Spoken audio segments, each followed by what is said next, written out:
안녕하세요. 개비입니다. 이번 영상에서는 종말의 발키리 애니 1기를 다뤄볼게요. 편하게 보시고 여러분의 해석도 댓글로 알려주세요. 그럼 시작하겠습니다. 첫 번째 포인트는 라그나로크의 재정의입니다. 여러분, 라그나로크 하면 뭐가 떠오르시나요? 북유럽 신화 속 그 종말, 신들과 거인들이 싸우고 세상이 불타 무너지고 결국 신들조차 피할 수 없는 몰락. 원전에서 라그나로크는 막을 수 없는 운명이었습니다. 그런데 종말의 발키리는 이 개념을 완전히 뒤집어 버리죠. 원전의 라그나로크는 자연적 순환이었습니다. 거대한 전쟁이 벌어지고 세상이 멸망하고 다시 시작되는 우주의 리셋 과정인 거죠. 인간은 그 과정에서 그저 휩쓸리는 존재였습니다. 주연이 아니었어요. 하지만 이 작품은 다릅니다. 라그나로크가 예언이 아니라 투표로 시작됩니다. 신들이 모여서 말하죠. 인류 멸망시킬까?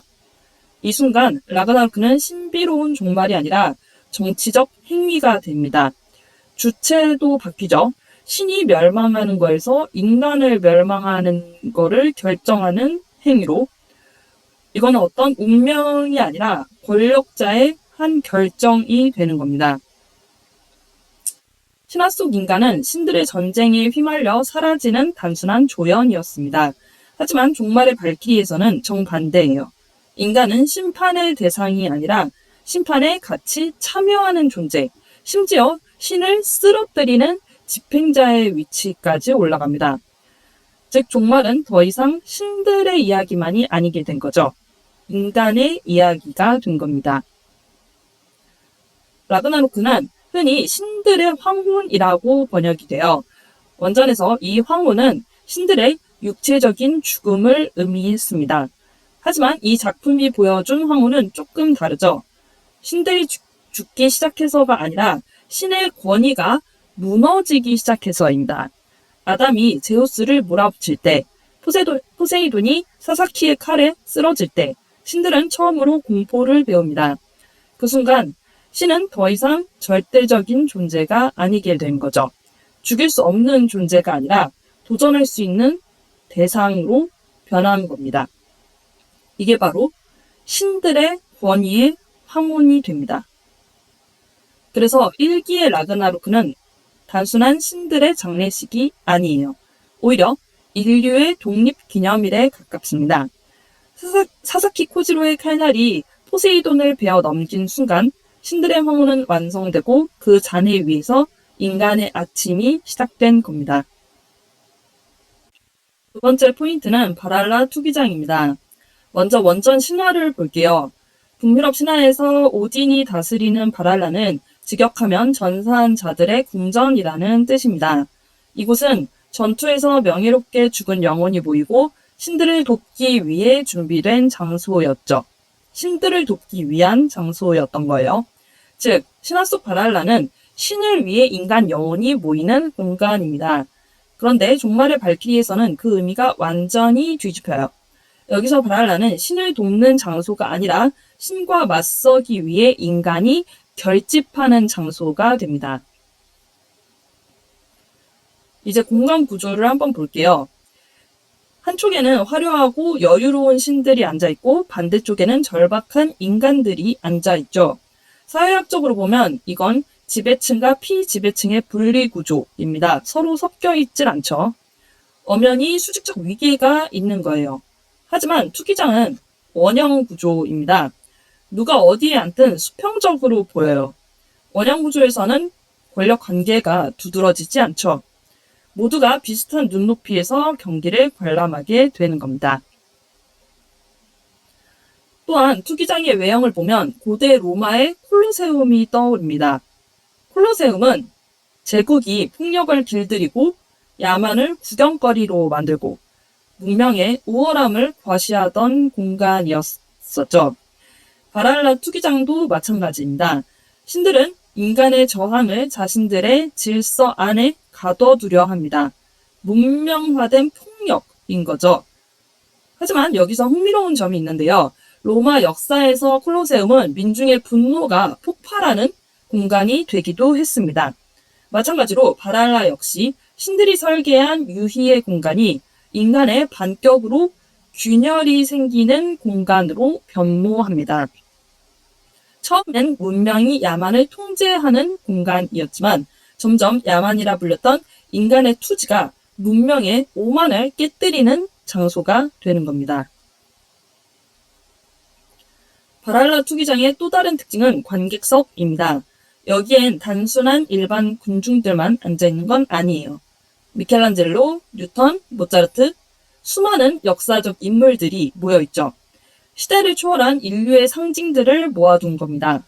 이를 통해 투기장은 단지 1대1 배틀장이 아니라 인간이라는 종 전체의 가치를 증명하는 시험대와 같이 됩니다. 관객석은 곧 인류사 그 자체가 돼버린 거예요. 과학, 예술, 철학, 전쟁, 실패와 발전의 모든 기록이 한 자리에 모여서 자기의 대표를 응원하는 공간으로 승격된 거죠. 세 번째 포인트는 니플헤임입니다. 여러분은 니플헤임을 어떻게 알고 계신가요? 많은 사람들이 니플헤임을 단순히 북유럽 신화 속 지옥이라고 생각합니다. 하지만 실제 신화에서 니플헤임은 단순한 저승이 아니에요. 오히려 이곳은 세상이 만들어지기 전부터 존재했던 태초의 세계 중 하나입니다. 먼저 이름부터 살펴볼게요. 고대 노르드어에서 니플은 안개 또는 어둠을 뜻하고 헤임은 세계를 의미합니다. 즉 니플헤임은 안개와 어둠의 세계라는 뜻이 돼요. 이곳은 한없이 차갑고 얼음과 서리 그리고 짙은 안개로 가득한 암흑의 땅입니다. 북유럽 우주의 끝에 위치하며 남쪽 끝에 있는 불꽃의 세계 무스펠헤임과 정반대되는 공간인 거죠. 차가움과 뜨거움, 정반대의 두 세계, 이 대비가 바로 북유럽 창조 신화의 핵심입니다. 북유럽 신화에서 천지 창조는 빛이나 신의 말씀으로 시작되지 않아요. 대신 차가움과 뜨거움의 충돌에서 시작됩니다. 니플헤임의 얼음과 무스펠헤임의 불꽃이 태초의 거대한 공허, 긴눈 가가프에서 만나 녹아내립니다. 그리고 그 녹은 물에서 최초의 거인 유미르가 태어나죠. 즉 니플헤임은 단순한 죽음의 공간이 아니라 생명이 탄생하기 위한 필수 조건, 냉기의 근원지였습니다.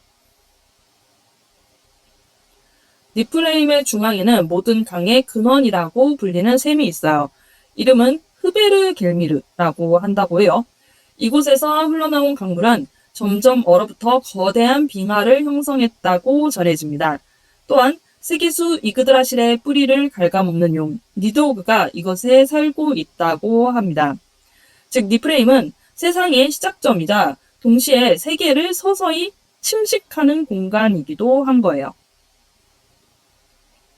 그렇다면 니플헤임은 지옥일까요? 원전에서는 그렇지 않습니다. 종말의 발키린의 설정과는 조금 다르죠. 전투에서 영광스럽게 죽은 전사들은 바랄라로 향하지만 그렇지 못한 영혼들, 평범하게 죽은 이들은 조용한 니플헤임에 머문다고 해요. 이곳은 불타는 고통의 지옥이 아니라 얼음처럼 고요하고 차분한 저승일 거예요. 벌받는 공간이라기보다는 멈춤의 공간에 가까운 거죠. 네 번째 포인트는 헤임달과 뿔피리입니다. 헤임달은 신들의 파수꾼입니다. 신들의 세계 아스가르드로 들어가는 무지개 달이 비프로스트 입구에 살아요. 말 그대로 문지기인 거죠. 그런데 그냥 경비원은 아닙니다. 백리 밖을 볼 수 있고 양털이 자라는 소리, 풀이 돋아나는 소리까지 들을 수 있고 거의 잠을 안 잔다고 해요. 이 정도면 감각이 거의 레이더 수준인 거죠. 헤임달은 그 경계를 지키는 존재인 겁니다. 그리고 그가 가진 뿔필이 갤라르호른. 이름이 좀 어렵죠. 갤라르호른.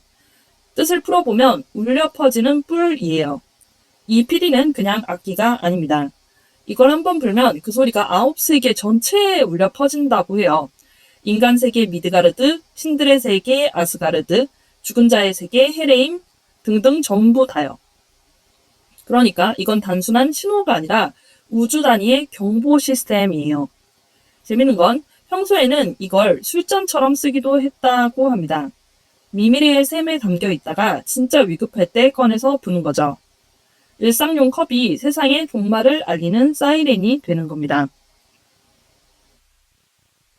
북유럽 신화 속에서 라그나로크는 어떻게 시작되냐면 거인들이 비프로스트를 넘어오려는 순간 헤임달이 갤라르호른을 봅니다. 그 소리가 울리면 잠들어 있던 신들이 깨어나요.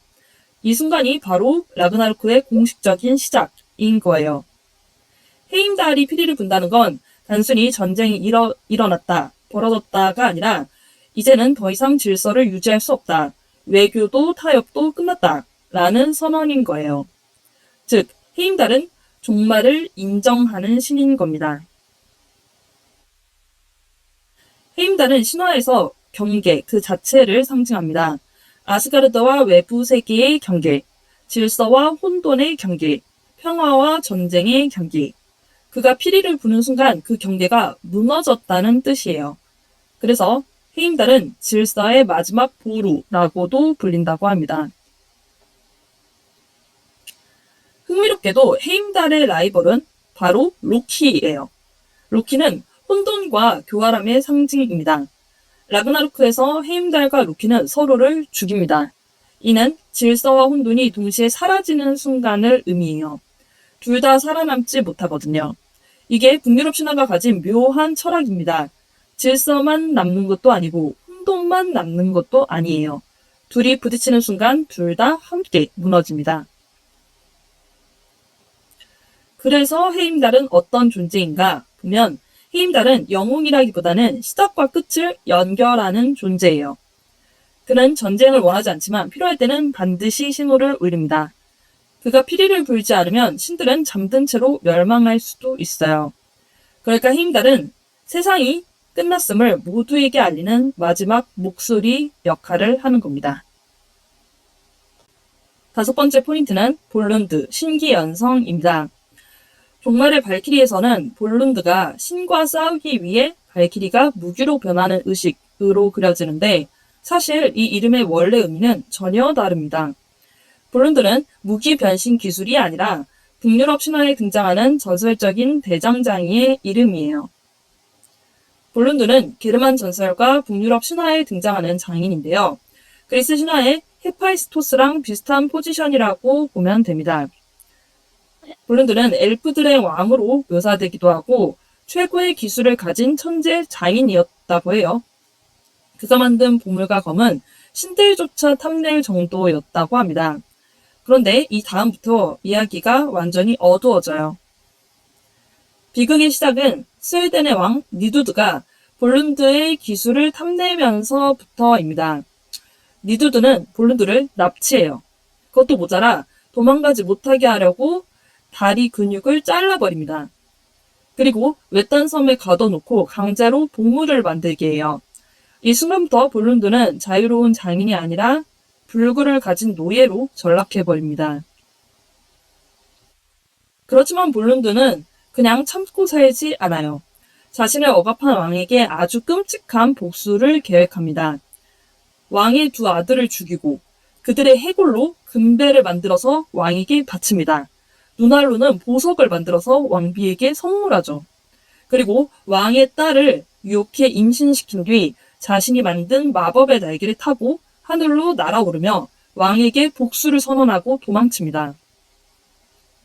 이 이야기는 굉장히 잔혹하지만 핵심은 단 하나예요. 억압받던 약자가 자신의 기술로 지배자를 무너뜨렸다라는 겁니다. 종말의 발키리에서 볼룬드는 발키리가 인간과 결합해 무기가 되는 시스템이죠. 겉으로 보면 완전히 다른 설정 같지만 모티브는 분명히 이어져 있어요. 원전의 볼룬드가 억압받는 존재였고 도구를 만들어서 권력을 뒤집었다면 이 작품에서의 볼룬드는 인간, 약자가 발키리, 도구와 결합해서 신, 지배자에 맞서는 시스템인 거죠. 즉, 이름만 빌린 게 아니라 신화의 구조를 가져와 재구성한 겁니다. 작가의 영리함이 돋보이는 설정이죠. 여섯 번째 포인트는 경기별 상징입니다. 종말의 발키리에서 경기는 신대 인간 배틀 토너먼트 그 이상의 의미를 갖고 있어요. 이 대전들은 인간이 무엇으로 정의되는가를 단계별로 보여주는 구조로 볼 수 있을 것 같습니다. 1기에서 인간은 3번 싸웁니다. 그리고 그 3번의 싸움은 각각 다른 인간성을 제시해주고 있죠. 먼저 1회전, 여포와 토르의 대결입니다. 첫 경기는 아주 직관적이죠. 가장 강한 인간 대 가장 강한 신의 대결입니다. 토르는 태생적으로 강한 존재고 자연재해 같은 파괴력을 갖고 있으며 존재 자체가 재앙입니다. 토르는 이유 없이 강해요. 그냥 강하게 태어난 거죠. 여포 또한 순수한 전투 본능을 갖고 있고 최강을 갈망하는 인간입니다. 더 강한 상대를 찾아서 헤매는 존재죠. 여포는 인간이 도달할 수 있는 물리적 힘의 극치에 있습니다. 그 결과는 어땠죠? 멸니르가 각성하는 순간 그 격차가 바로 드러나 버렸습니다. 여기서 작품은 아주 냉정하게 말해요. 힘으로는 신을 넘을 수 없다. 이건 인간의 한계를 인정하는 경기인 겁니다. 그런데 중요한 건 여포는 끝까지 싸웁니다. 그래서 이 경기는 이렇게 말하고 있어요. 인간의 존엄은 이기는 게 아니라 끝까지 싸우는 것에 있다. 그리고 또 하나, 여포와 토르는 평생 적수가 없었던 존재들입니다. 그래서 죽음을 앞두고서야 서로를 이해할 수 있게 돼요. 왜냐하면 서로 최강자로서 평생을 살아왔기 때문이죠. 이건 단순한 패배가 아니라 무인의 고독을 공감하게 하는 경기이기도 합니다. 2회전은 아담과 제우스의 대결입니다. 이 경기부터 분위기가 완전히 달라지죠. 제우스는 신들의 정점에 있고 절대 권위를 갖고 있으며 신은 항상 위에 있다는 질서를 상징하는 존재입니다. 그 자체가 위계인 거죠. 아담은 최초의 인간이며 이유 없는 사랑을 베풀고 자식은 지킨다는 신념으로 끝까지 버티는 자입니다. 아담은 신을 증오해서 싸우는 게 아니에요. 뒤에서 떨고 있는 자식들, 인류를 지키기 위해 싸웁니다. 이 대전은 다음과 같이 정리할 수 있을 것 같아요. 신은 지배로 존재하고 인간은 사랑으로 존재한다. 아담은 신의 기술을 그대로 복사합니다.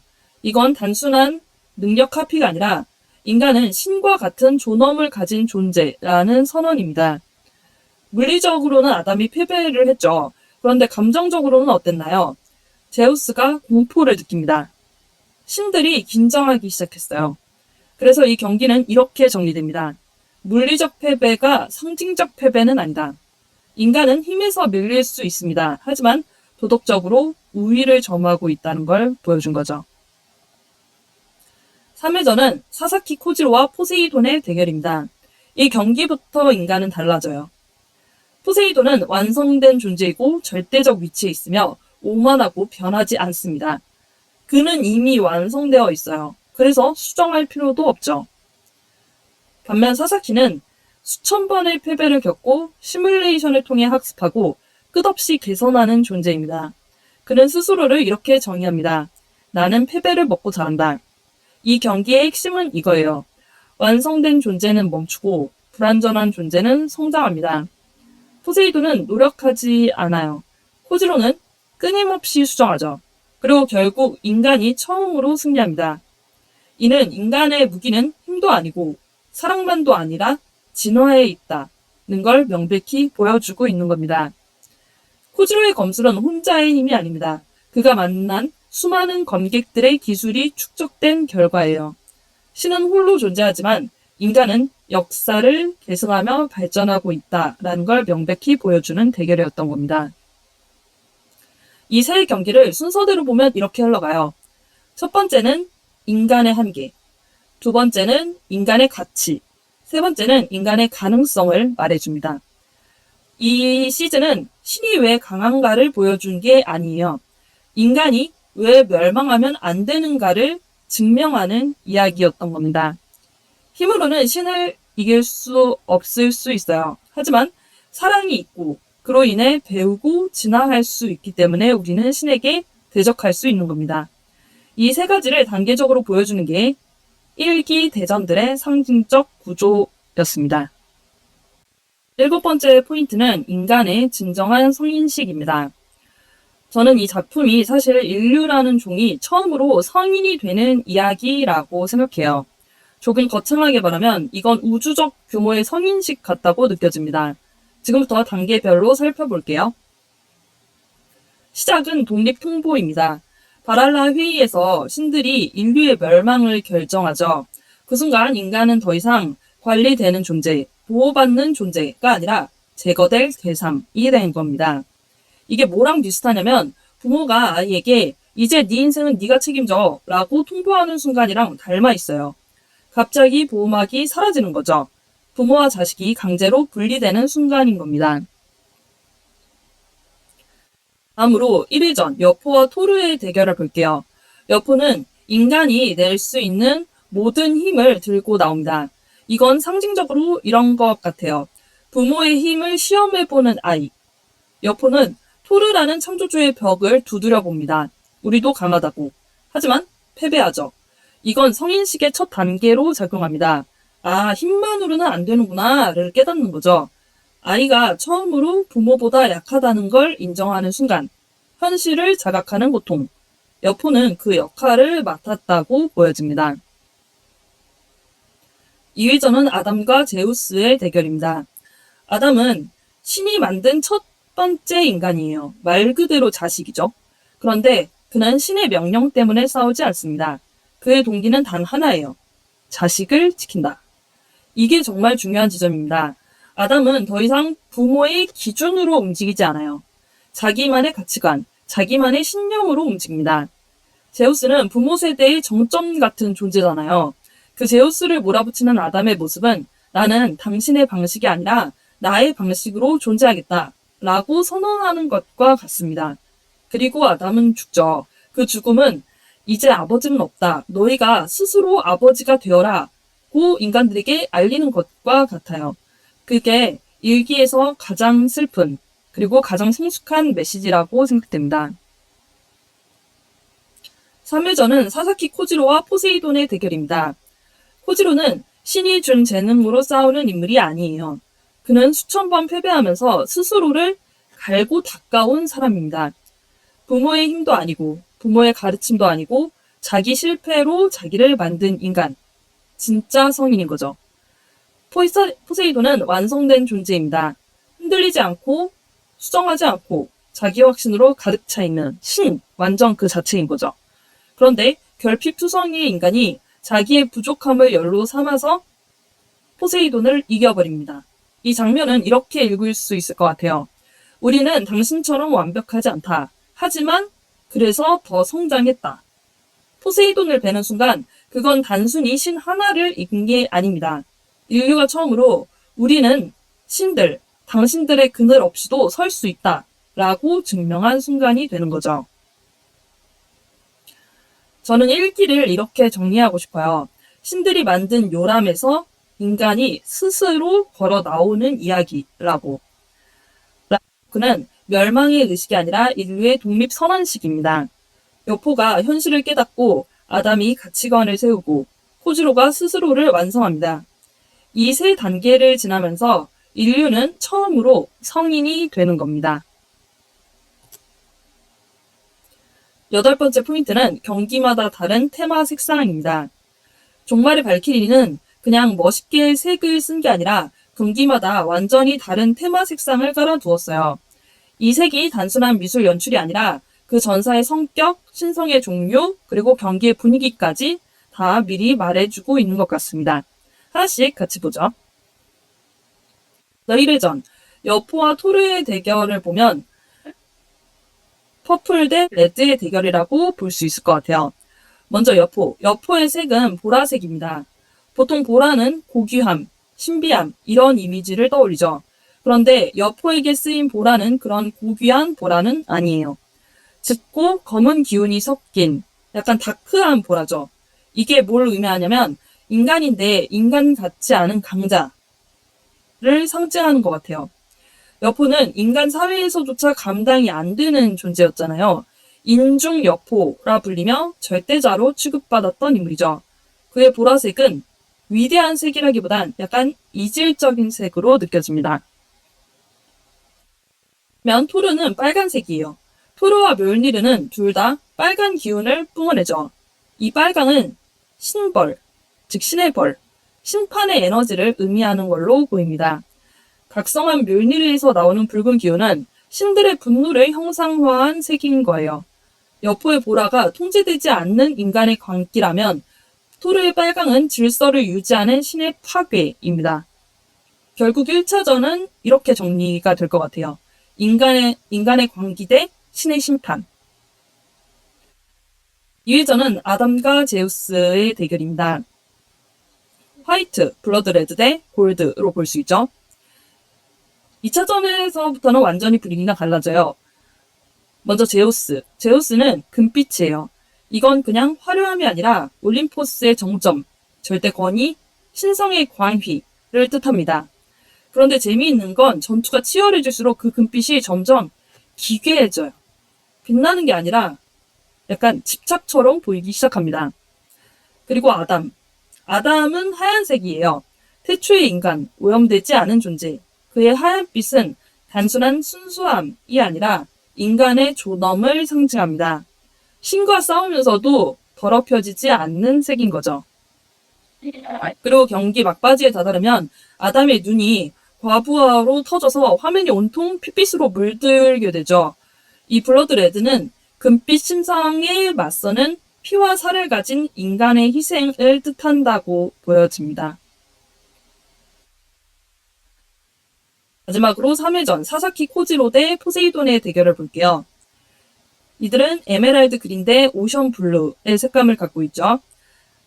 포세이돈, 짙은 심해 블루죠. 차갑고 깊고 움직임 없는 바다. 이 색은 감정이 메마른 완벽함이자 정적인 오만을 상징합니다. 포세이돈은 흔들리지 않아요. 변하지 않습니다. 완성된 존재처럼 행동합니다. 반면 사사키는 초록빛이에요. 연두색 에메랄드 그린. 이런 초록색은 생명과 성장을 상징합니다. 이건 고여있는 바다가 아니라 계속 흐르는 강물 같은 거예요. 사사키는 패배를 반복하고 그 패배를 먹고 자라난 인간이죠. 그래서 초록색인 겁니다. 살아있고 움직이고 수정하는 색인 거죠. 정리해보면 이렇게 될 것 같아요. 1차전은 보라 대 빨강이었죠. 광기 대 심판. 2차전은 골드 대 화이트였죠. 권위 대 존엄. 3차전은 딥블루 대 에메랄드 그린이었어요. 정체 대 진화. 색이 점점 바뀌고 있죠. 붉은 충돌에서 깨끗한 승부를 거쳐서 살아있는 전략으로. 이건 단순한 미술 변화가 아니라 인간이 본능에서 책임으로, 책임에서 진화로 이동하는 과정을 색으로 보여주고 있는 것 같습니다. 9번째 포인트는 필터 버블과 언더독 효과입니다. 먼저 필터 버블부터 이야기해 볼게요. 필터 버블은 쉽게 말해서 내가 믿고 싶은 정보만 보게 되는 상태예요. SNS 알고리즘 같은 거죠. 그런데 이 작품에서 가장 심각한 필터 버블에 갇힌 존재가 누구냐면 바로 신들입니다. 신들은 수천 년 동안 우리는 절대적이다, 인간은 나약하다, 이 두 문장을 반복해서 공유해왔어요. 그들 세계의 알고리즘은 단 하나죠. 인간은 멸망해도 된다. 투기장 신측 관람석을 한번 생각해보세요. 그들은 처음에는 인간의 성장 가능성을 정복값에서 아예 제외합니다. 확증 편향이 집단화가 완전히 이루어진 상태죠. 그런데 문제가 생깁니다. 첫 번째 경기에서 여포가 토르에게 상처를 입히는 순간, 두 번째 경기에서 아담이 제우스를 무릎 꿇리는 순간, 신들의 필터 버블에 처음으로 오류 메시지가 뜹니다. 인간이 우리를 위협한다고? 그 표정 변화를 한번 떠올려 보세요. 그 당혹감이 1기 초반의 핵심 감정선입니다. 이건 단순히 와, 인간도 좀 치네?가 아니라 우리가 믿어온 질서가 혹시 틀린 건 아닐까? 라는 공포예요. 필터 버블은 깨질 때 가장 불안합니다. 신들은 그걸 처음 경험한 거죠. 이젠 인간 쪽을 볼게요. 인간은 어떻게 봐도 완전한 언더독입니다. 언더독이란 약자라는 뜻이에요. 전력 차이? 말도 안 되죠. 불멸 대 유한.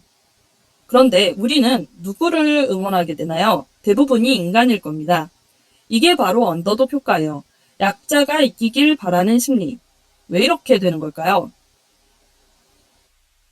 인간 관중을 보면 그들은 스스로를 약하다고 인식합니다.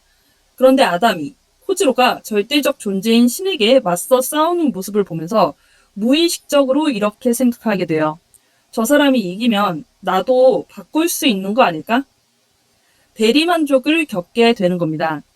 이때부터 언더독은 단순한 약자가 아니라 나를 대신해서 싸우는 존재가 되는 거예요. 언더독과는 불리해질수록 강해집니다. 특히 아담 장면. 죽어가면서도 주먹을 휘두르는 순간 전 인류가 통곡하며 하나가 됩니다. 그 장면은 단순 감동 연출을 넘어서 종 전체가 하나의 유기체처럼 공명하는 순간이 됩니다. 언더독 효과의 정점인 거죠. 이 작품이 영리한 이유는 관중 속에 실존 위인들을 배치했다는 점이에요. 예를 들어 사사키 코지로 경기에서 검술의 달인들이 해설을 붙여주죠. 이는 우리 같은 시청자가 가지고 있는 버블. 아무리 그래도 인간이 신을 이길 수 있겠어? 라는 상식적 필터를 깨는 장치로 작동합니다. 그들이 논리적으로 설명해 주니까 우리는 감정만이 아니라 이성으로도 설득이 되는 거예요. 그리고 이름 없는 민중들의 울음과 환호. 이건 집단 심리의 시각화예요. 우리는 안방에서 편하게 종말의 발키리를 보고 있지만 연출은 우리를 자연스럽게 투기장의 인간 관중 쪽으로 끌어당깁니다. 결국 우리는 저도 모르게 언더독 효과에 동참하고 있는 상태가 되어버리죠. 정리해보면 1기는 이렇게 설계되어 있습니다. 신들은 필터 버블에 갇힌 지배층이고 인간은 언더독 효과로 결집한 피지배 집단. 그리고 경기가 하나하나 진행될 때마다 버블을 깨는 충격파가 발생하게 됩니다. 그리고 가장 중요한 건 이거예요. 라그나로크는 힘의 싸움이 아니라 인식의 싸움이라는 거. 신들의 버블이 깨질 때 인간은 단순히 점수를 따는 것뿐만이 아니라 그들 안에 있던 암묵적인 질서를 흔들고 있는 겁니다. 10번째 포인트는 원죄의 재해석입니다. 성경 속 아담은 원죄의 시작이에요. 신의 명령을 어기고 선악과를 먹어서 인류를 낙원에서 쫓겨나게 만든 존재입니다. 인류 타락의 출발점이죠. 그런데 이 작품은 그 설정을 완전히 뒤집어 버렸습니다. 성경에서는 아담과 하와가 뱀의 유혹에 넘어가 선악과를 먹었다고 하고 있어요. 하지만 종말의 발키리에서는 이 사건을 전혀 다르게 해석합니다. 하와가 뱀의 괴락에 휘말리고 추방당할 위기에 놓였을 때 아담은 선악과를 먹고 스스로 심판장에 걸어 들어옵니다. 사랑하는 이를 혼자 낙원 밖으로 보낼 수 없어서 스스로 공범이 되기를 선택한 겁니다. 여기서 원죄는 더 이상 타락이 아니라 사랑 때문에 낙원을 포기한 선택이 됩니다. 원죄가 욕망의 결과가 아니라 연대의 결과로 재정의된 거죠. 심판장에서 아담은 신들을 향해 선악과를 한 입 먹고 뱉어버립니다. 이 장면 정말 상징적이죠. 신들은 법과 질서를 말합니다. 명령을 어겼다고. 그런데 아담은 생명에 대한 예의와 동반자애를 말합니다. 여기서 관점이 바뀌어요. 규율을 어긴 아담이 죄인인가? 아니면 피조물을 시험하고 함정을 만들고 그 결과를 벌이라고 선언하는 신들이 죄인인가? 종말의 발키리는 우리에게 조용히 묻습니다. 원죄를 저지른 쪽은 누구일까? 원죄의 주체를 완전히 뒤집어서 해석할 수 있는 여지가 생긴 거죠. 먹은 대가는 눈이 밝아져서 신처럼 되는 것입니다. 이 작품은 그걸 아주 직설적으로 시각화해버렸어요. 아담의 능력인 신백기기로. 제우스의 기술을 그대로 복사해서 되돌려주는 기술이죠. 이건 다음과 같은 선언으로 해석할 수 있을 것 같아요. 인간은 신의 형상을 닮았기 때문에 신과 맞설 자격이 있다고. 신들만이 독점하던 힘을 인간이 완벽하게 따라하기 시작한 순간 원죄의 결과는 저주가 아니라 신들의 권위 독점을 파괴하는 도구로서 작동하게 됩니다. 아담이 에덴을 떠나는 장면을 떠올려 보세요. 이건 추방일까요? 아니면 독립일까요? 신의 보호 아래 사는 건 영원히 어린아이로 남는 상태와 같습니다. 아담이 선악과를 먹고 낙원을 나간 건 신의 통제 밖에서 인간만의 역사를 쓰겠다는 선언 같은 거예요. 인간에게 낙원은 어쩌면 아름다운 감옥이었을지도 모릅니다. 11번째 포인트는 발키리, 중재자에서 반역자로입니다. 발키리는 북유럽 신화에서 어떤 존재일까요? 전장에서 전사자의 영혼을 데려가는 여신, 신과 인간 사이를 오가는 존재. 그런데 여기서 중요한 건 발키리는 선택권이 있는 존재가 아니었다는 점이에요. 고대 노르드어에서 발키리라는 말 자체가 전사자를 고르는 자라는 뜻이거든요. 근데 그 선택 자기 마음대로 하는 게 아니에요. 신화에서 발키리는 오딘의 명령을 수행하는 존재입니다. 오딘은 다가올 라그나로크에 대비해서 최정예 군단 에인헤라르를 모으려고 하죠. 그래서 발키리들을 전장에 내보내요. 누가 죽고 누가 살아야 하는지 이미 오딘이 정해둡니다. 발키리는 그 결정에 따라 영혼을 데려올 뿐이에요. 즉, 발키리의 선택은 곧 오딘의 의지입니다. 겉으로 보면 선택하는 자지만 실제로는 하급 관리자에 가까워요. 그런데 가끔 사고가 납니다. 신화 속에서 발키리가 신의 명령을 어긴 적이 종종 있어요. 대표적인 인물이 바로 브리넬드입니다. 오딘은 특정 왕이 이기게 하라고 명령했는데 브리넬드는 자기 판단으로 패배할 예정이었던 왕을 승리하게 만들어버려요. 그 결과 오딘은 분노합니다. 브리넬드를 발키리 자리에서 박탈하고 불타는 성에 가둬버리죠. 이 설정이 종말의 발키리 브리넬드의 반역적 성격의 뿌리가 된 겁니다. 작품 속 브리넬드는 체제를 이해한 내부자입니다. 발키리는 원래 신과 인간 사이를 오가는 존재고 전사자를 선별하는 관리자고 그럼으로써 신들의 시스템을 속속들이 아는 위치에 있는 존재입니다. 즉, 지배층의 정보와 취약점을 모두 알고 있는 존재인 거예요. 신들이 장난처럼 만들어준 규칙, 라그나로크 조항, 브리닐드는 그걸 끄집어냅니다. 여기서 중요한 건 그녀가 규칙을 부수지는 않았다는 거예요. 대신에 이렇게 말하죠. 그 규칙 안에서 인간에게 기회를 줘라. 이건 무력 반란이 아니에요. 체제 외부에서 싸우는 게 아니라 체제의 언어로 체제를 흔드는 방식이에요. 이건 정치적으로 보면 전형적인 제도 내부에서의 반역 행위입니다. 발키리가 인간과 결합해 무기가 되는 볼룬드. 이거 왜 이렇게 위험한 걸까요? 발키리는 신적인 존재입니다. 그런데 그 신의 본질을 인간의 도구로 만들어버린 겁니다. 단순한 협력이 아니라 신의 신성을 인간의 무기로 전락시키는 행위가 된 거죠. 신 입장에선 가장 끔찍한 반역처럼 느껴질 겁니다. 더 무서운 건 이겁니다. 볼룬드는 안전한 결합이 아니에요. 전사가 죽으면 발키리도 함께 소멸해버리죠. 자기 생명을 담보로 체제를 흔드는 소멸적 반역인 거예요. 일반적인 반역자는 어떻게든 살아남아 왕이 되려 하지만 발키리는 스스로 사라질 준비를 합니다.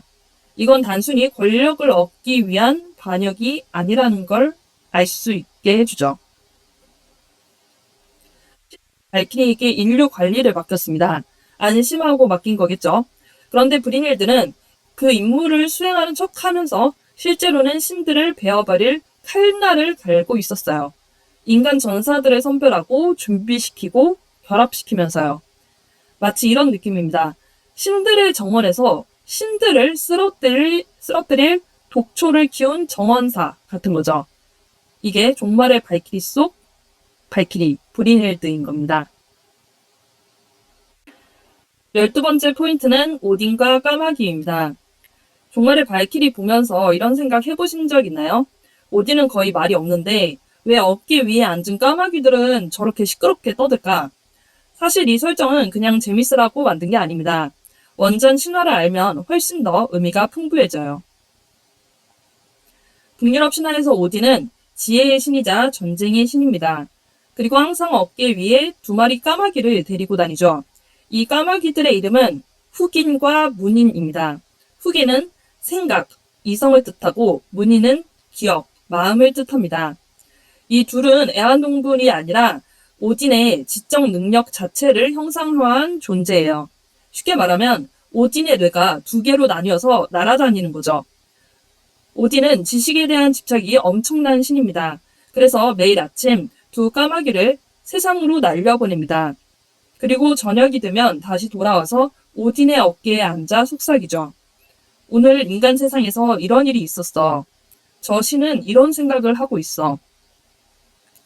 그러니까 이 까마귀들은 그냥 상징이 아니라 우주의 정보 요원인 셈이에요. 또 하나 중요한 게 있어요. 까마귀는 시체를 먹는 새입니다. 그래서 전쟁터에 까마귀가 나타나면 전사들은 이렇게 생각했어요. 오딘이 우리를 지켜보고 있구나. 즉 까마귀는 지혜의 상징이면서 동시에 죽음과 전쟁의 상징이기도 합니다. 그럼 왜 종말의 발키리에서는 그렇게 수다스러울까요? 종말의 발키리에서 오딘은 거의 말을 안 합니다. 굉장히 과묵하고 무표정하죠. 대신 까마귀들이 떠듭니다. 이건 되게 재밌는 설정이에요. 왜냐하면 까마귀는 생각과 기억, 즉 오딘의 내부 정신이니까요. 그러니까 작품에서 까마귀가 수다스럽다는 건 오딘은 겉으로는 조용하지만 머릿속에서는 엄청나게 계산하고 있다는 뜻입니다. 그가 인간과 신의 싸움을 얼마나 세밀하게 분석하고 있는지를 시각적으로 보여주는 장치인 셈이죠. 그리고 하나 더 말씀드리면 사실 북유럽 신화에서 오딘은 까마귀 말고도 두 마리의 늑대를 거느립니다. 이름은 게리와 프레키. 까마귀가 지혜라면 늑대는 굶주린 투쟁심의 상징이에요. 즉 오딘은 머리로 계산하고 이빨로 물어 뜯는 신이라는 뜻이 되는 겁니다. 13번째 포인트는 캐릭터별 신화와 각색 비교입니다. 먼저 여포부터 해볼게요. 삼국지 속 여포는 솔직히 말해서 이미지가 그렇게 좋지 않습니다. 정언을 배신하고 동탁도 배신하고 이익에 따라 움직이는 변절자죠. 심지어 성질 나쁜 종놈이라는 표현까지 나와요. 즉 힘은 최강인데 인물됨은 불안정한 캐릭터입니다. 그런데 발키리에서는 이 설정을 거의 다 지워버렸어요. 배신, 정치적 욕망, 권력 싸움 다 사라졌어요. 대신 남는 건 단 하나입니다. 지상에 적수가 없어서 무료했던 최강자. 이 여포는 돈이나 권력 때문에 움직이지 않습니다. 그냥 강한 자와 싸우고 싶어서 움직여요. 이게 엄청난 차이입니다. 원전의 여포에서는 이익의 인간이었는데 발키리의 여포에서는 로망의 인간이 된 겁니다. 원전에서 방천화극은 그냥 무기입니다. 물론 상징성은 있죠. 여포는 방천화극이라는 공식이 있으니까요. 근데 기본적으로는 그냥 전장에서 사람을 베는 도구입니다. 그런데 발키리에서는 완전히 달라져요. 여포의 무기는 단순한 창이 아니라 신을 죽이기 위한 무기 볼룬드로 재탄생합니다. 이를 통해 의미의 승격이 발생해요. 특히 필살기인 하늘 가르기는 이 기술은 말 그대로 하늘을 가릅니다. 여기서 하늘은 뭘 의미할까요? 신의 영역인 거죠. 즉 여포는 이미 인간의 규격을 넘어선 존재로 그려지는 겁니다. 인간계의 최강이 아니라 신에게까지 닿는 인간으로 격상된 겁니다. 다음으로 죽는 순간에서 가장 큰 차이가 나옵니다. 원전에서 여포의 최후는 솔직히 좀 비참해요. 조조에게 패하고 목숨을 구걸하고 결국 합의성에서 처형됩니다. 이건 영웅의 죽음이라 하기보단 패배자의 최후에 가깝죠. 그런데 발키리에서는 완전히 다르게 그려집니다. 토르라는 절대 강자를 만나고 생애 최고의 전율을 느끼고 사지가 잘려 나가도 끝까지 투지를 잃지 않고 싸웁니다. 그리고 전사합니다. 이건 처형이 아니라 장렬한 전사 그 자체죠. 여기서 작품의 태도가 드러나요. 발키리는 여포를 문제적 역사 인물로 소비하지 않습니다. 대신에 이렇게 말합니다. 인류 최강은 비겁하게 죽지 않았다. 원전에서는 비참하게 끝났던 인물을 발키리는 존엄을 가진 전사로 재창조한 겁니다. 다음으로 토르입니다. 북유럽 신화 속 토르는 감정이 매우 풍부한 편이죠. 술 마시고 거인들이랑 티격태격하고 심지어 여장까지 하면서 문제를 해결합니다. 굉장히 인간적인 신으로 그려지고 있어요. 그런데 종말의 발키리 속 토르는 어떤가요? 거의 말을 안 합니다. 웃지도 않고 화도 잘 안 내요. 그냥 조용합니다. 그가 싸우는 이유도 달라요. 원전에서는 인간을 지키기 위해 싸우는 수호신이었다면 이 작품에서는 자기 힘을 온전히 받아낼 상대가 없어서 지루해하는 존재예요. 이 토르는 정의를 위해 싸우는 게 아니라 자신의 힘을 증명해줄 존재를 기다리고 있는 거죠. 다음으로 또 흥미로운 각색이 나옵니다. 원전에서의 멸니르는 난쟁이들이 만든 마법 무기로 던지면 돌아오고 자루가 짧다는 결함이 있지만 최강의 무기로 표현됩니다. 그리고 철장갑은 단순히 무거운 망치를 휘두르기 위한 도구일 뿐이죠. 그런데 이 작품에서는 완전히 다르게 보여집니다. 멸니르는 살아있는 존재로 설정돼요. 심지어 잠들어 있는 상태입니다. 너무 강력해서 스스로를 보호하기 위해 잠들어 있는 거죠. 그리고 철장갑은 망치를 휘두르기 위한 게 아니라 오히려 토르의 악력으로부터 망치를 보호하기 위한 장치입니다. 이를 통해 토르는 더 이상 그저 강한 신이 아니라 무기를 망가뜨릴 정도로 압도적인 존재가 된 겁니다. 멸니르조차 감당 못하는 힘, 거의 자연재해 수준의 절대성이 추가된 거죠. 원전에서 토르는 세계의 뱀 요르문간드와 운명적으로 연결된 신입니다. 라그나로크에서 서로 죽이게 되는 동기어진의 숙명이죠. 그런데 작품에서는 요르문간드가 거의 과거 언급 정도로만 하고 지나갑니다. 이건 굉장히 상징적인 변화예요. 왜냐하면 원전에서는 토르조차 운명에 묶인 존재, 요르문간드와의 싸움 끝에 죽을 수밖에 없는 존재로 그려졌는데 토르는 더 이상 예언에 따라 죽을 신이 아니라 예언 따위는 상관없는 절대 강자로 이 작품에서 격상된 겁니다. 이 작품 속 토르 서사의 핵심은 사실 여포와의 관계에 있어요. 토르는 처음에 무감정한 얼굴로 등장하죠. 싸움에도 별 관심이 없어 보입니다. 그런데 여포와 맞붙으면서 처음으로 흥미를 느껴요. 여포는 토르에게 처음으로 자기 힘을 온전히 받아내는 상대였습니다. 여기서 중요한 건 단순한 적이 아니라 그들은 서로의 거울이라는 점이에요. 토르는 여포를 통해 자기의 고독을 마주합니다. 그리고 마지막 장면, 여포를 죽인 뒤 그의 부하들까지 예우를 갖춰서 몰살시키는 장면. 이건 단순한 학살이 아니라 전사 대 전사로서의 존중으로까지 보입니다. 원전의 거인 학살자 토르에게선 보기 힘든 강자들만의 유대감을 표현한 거죠. 정리해보면 원전 토르가 질서를 지키는 영웅이었다면 종말의 발키리의 토르는 지루함을 베어버릴 적수를 찾는 절대적 강자입니다. 그는 정의의 상징이 아니라 완성된 힘의 상징이에요. 그리고 여포를 통해 처음으로 그 완성된 힘이 흔들립니다. 그래서 1회전 경기는 단순한 패배, 승리를 넘어서 강자들만이 이해할 수 있는 고독의 해소를 상징한다고 볼 수 있을 것 같아요. 다음으로 제우스입니다. 원래 그리스 신화 속 제우스는 하늘과 천둥을 다스리는 주신이고 신들의 왕이며 질서를 유지하는 존재예요. 물론 바람둥이 이미지도 강하죠. 정욕적이고 인간적인 면모도 많고요. 근데 종말의 발키리에서는 그 이미지가 거의 다 사라집니다. 이 작품의 제우스는 우주의 질서라기보다 그냥 전투에 미친 노인에 가깝죠. 평소에는 힘 빠진 할아버지처럼 나오다가 강한 상대를 만나면 눈빛이 확 바뀝니다. 근육이 비정상적으로 부풀어 오르면서 완전히 전투광처럼 변하죠. 이건 통치자라기보단 싸움 그 자체를 즐기는 존재에 가깝습니다. 원래 제우스의 상징은 번개입니다. 키클롭스에게 받은 벼락을 던져서 원거리에서 적을 제압하는 마법을 주로 쓰는 신이죠. 그런데 발키리에서는 번개가 거의 중심이 아닙니다. 대신에 뭐가 나오죠? 육체, 근육, 주먹. 특히 시간을 초월한 일격이 두드러지죠. 원전에서 제우스가 크로노스를 이겼다는 신화까지도 시간을 뛰어넘는 주먹이라는 물리적 기술로 바꿔버립니다. 마법을 없애고 격투기로 치환한 겁니다. 신의 권능이 자연현상이 아니라 근력과 속도의 극한이 된 거죠. 신화 속 제우스는 보통 풍성한 수염, 중후한 근육질, 위험 있는 노년 이렇게 묘사됩니다. 그런데 발키리에서는 처음엔 거의 뼈만 남은 노인처럼 나와요. 그리고 싸움이 시작되면 근육이 기괴하게 팽창하죠. 특히 최종 형태인 아다마스 모드는 근육을 압축해서 다이아몬드처럼 단단하게 만든다는 설정이에요.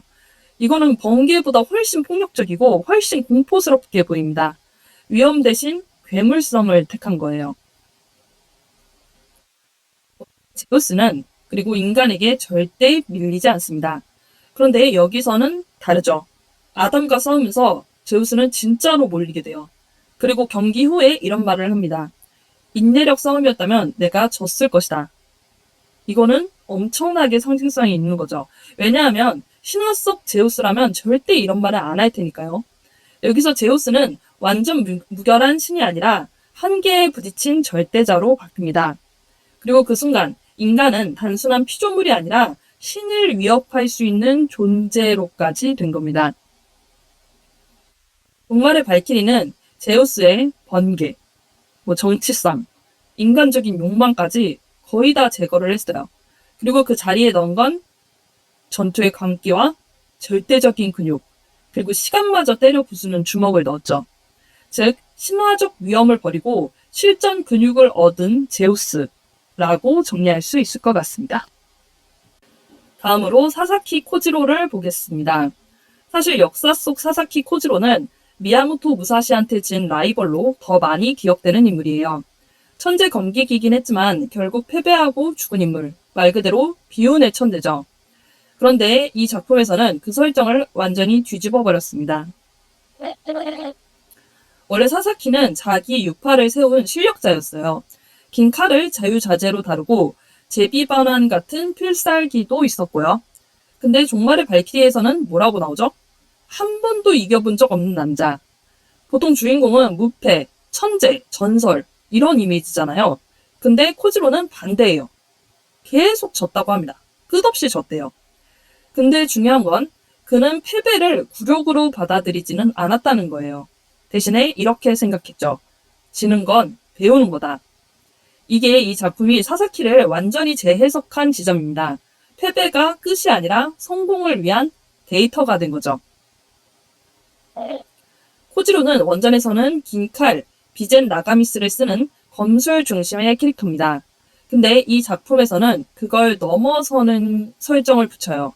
코지로의 진짜 무기는 검이라기보단 천수무쌍이라는 시뮬레이션 능력으로 표현됩니다. 상대가 숨을 들이쉬는 순간, 발을 디디는 각도, 눈의 움직임까지 보고 머릿속에서 수천 번 싸워보는 거예요. 그리고 그중 가장 이기는 루트를 찾습니다. 이건 검객이라기보단 완전 데이터 분석형 인간인 거죠. 신은 타고난 힘이고 코지로는 축적된 경험을 갖고 있는 겁니다. 여기서 인간과 신의 차이가 서서히 드러납니다. 그리고 왜 작품에서는 굳이 코지로를 늙은 모습으로 등장시켰을까요? 역사 속 코지로는 젊은 이미지가 강합니다. 근데 작품에서는 백발 노인으로 나와요. 왜일까요?